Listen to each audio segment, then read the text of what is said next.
Hi friends, welcome to my channel. என்னோடய channel இப்போ தான் ஃபஸ்ட் டைம் பார்க்குறீங்க அப்படின்னா மறக்காமல் சப்ஸ்கிரைப் பண்ணிவிட்டு பாருங்கள்.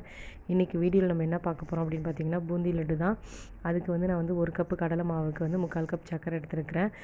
ஃபஸ்ட்டு வந்து நம்ம கடலை மாவு வந்துட்டு பூந்தியாக பொரிச்சிக்கலாம். பூந்தி வந்து நான் வந்து என்ன பண்ணியிருக்கேன் அப்படின்னு பார்த்தீங்கன்னா, மாவை கரைச்சிட்டு அப்படியே ஊற்றி தான் எடுத்திருக்கேன். பூந்தியாகவே நான் பொரிக்கல. ஏன்னா நம்ம எப்படினாலும் மிக்ஸி ஜாரில் போட்டு நம்ம வந்து அரைச்சிக்கலாம். அதனால் வந்து நான் வந்து தூளாக்கிட்டேன் பூந்தியை. அதுக்கப்புறம் பார்த்திங்கன்னா வந்துட்டு சர்க்கரை பாகு கிண்டி எடுத்திருக்கேன்.